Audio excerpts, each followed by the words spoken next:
Ever wonder why you're having some of those behaviors and they seem to end up way too repetitive? You've been doing them for a while. You kind of want to finish with them.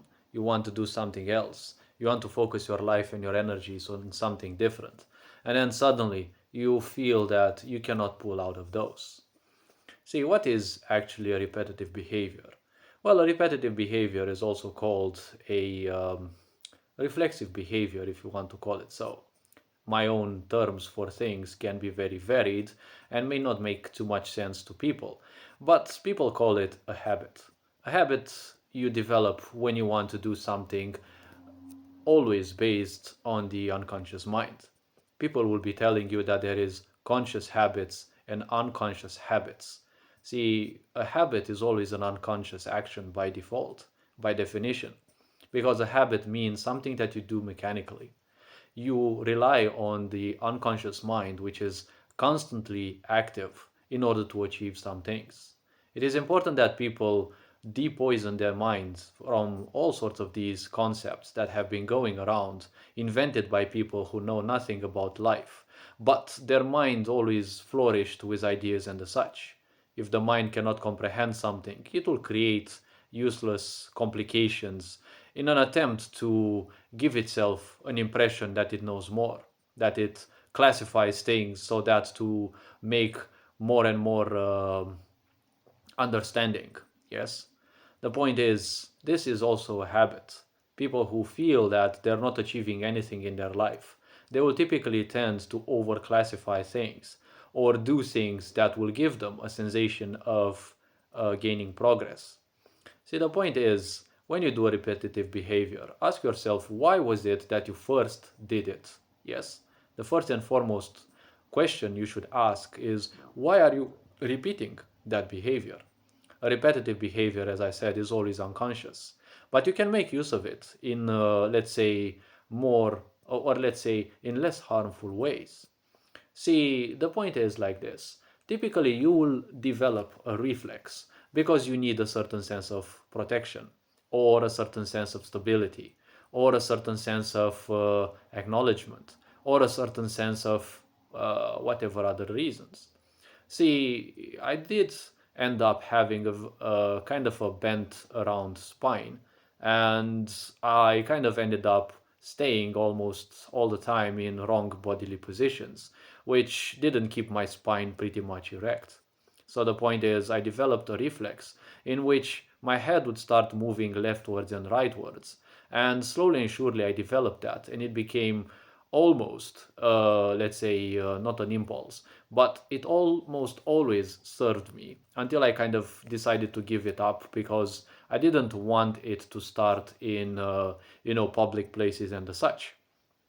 But the very simple point one has to understand, whatever you are doing, the more you are doing it, the more energy you're investing into it, unconsciously even, the more you will become better at it. And the harder, in a way, it will become to pull away from it because it's going to become structured. It's going to become much more than just a repetitive thought.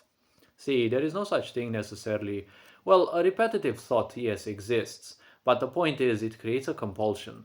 A compulsion is a necessary action. You feel that that necessary action must take place, else your life will suck, your life will be bad, something bad is going to happen. But ask yourself, is it really going to happen? First and foremost, if you want to give up a certain habit, you have to ask yourself, why was it that you started it in the first place? Maybe it was frustration. Maybe it was abandonment.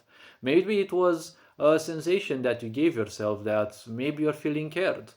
Yes, some people buy themselves a lot of things, they splurge money in, kind of many of the habits are usually copium.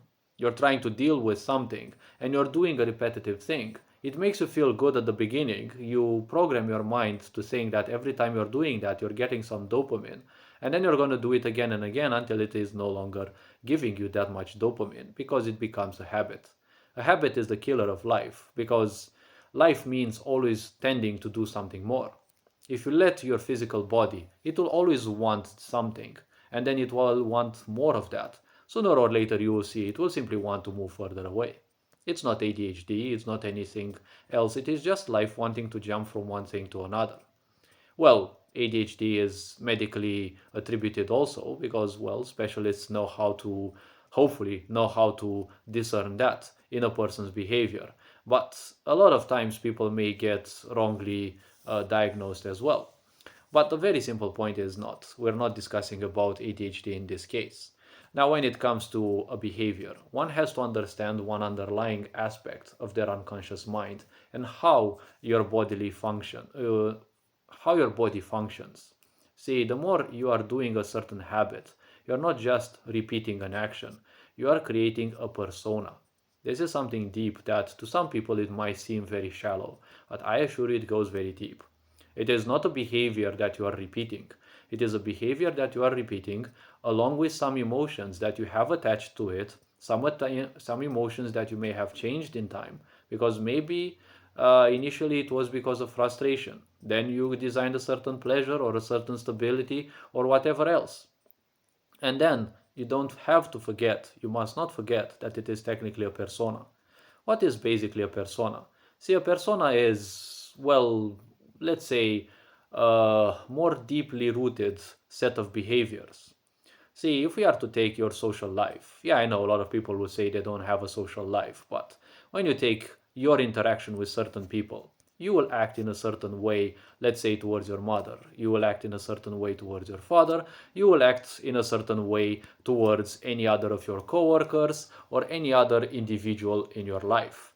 The more different their behaviors is one from the other, you will notice if you take care and attention in how you act and function around them. You will see that you have designed unconsciously a whole range, a whole set of behaviors.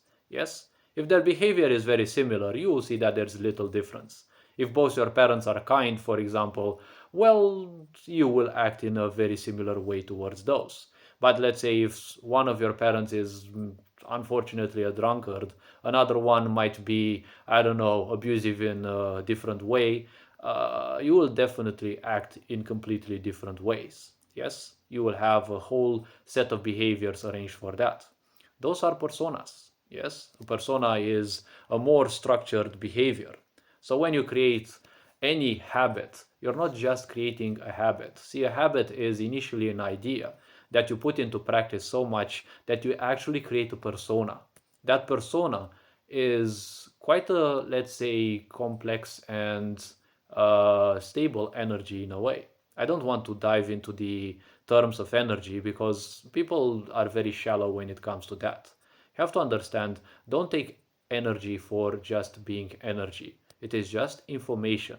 When you learn to see energy as information, you might start actually learning that that energy, that information will actually be able to tell you a lot of things if you are patient enough to listen or if you are capable enough of researching things within your system. When this behavior kicks in, it is basically a persona that kicks in. It is not just an obsession for a behavior, as a lot of people will tell you. See, there are a lot of successful people in this world. You will see that they have a completely different life when it comes to their parents, to their family, and they have a completely different behavior when it is in their workplace. Yes, you will see boxers, you will see a lot of people. They may be kind, they may be annoying, they may be whatever, but once they go into the ring as a boxer, or once they go anywhere and they have to do their thing that they're so focused on, their other persona kicks in. This is how successful people function. It is not a secret because you can read about these. They simply kick in to their other persona. Take Andrew Tate, for example. He has a very opportunist behavior, and well, it can get the best of him in many cases. But he has a different persona, which, well, if someone digs a bit about, I heard he calls it the top G. And this persona, he kicks into it every freaking time he has to do a podcast or anything specifically. It can be used, behaviors like this can be used to deceit. For example, they can be used to improve yourself and do whatever. It can be used in any way, shape, or form. It is a simple kind of occult technology that you don't need much occultism in order to practice. If you know occultism, well, you will act in different ways than just creating a simple persona. But creating a persona is not that bad. It's not that hard. But the problem is, if you're creating this persona unconsciously by constantly repeating a behavior, this is where the problems start growing. Because once that behavior becomes more and more entrenched within you, that persona will simply start taking over slowly and surely. That is why a lot of people will notice that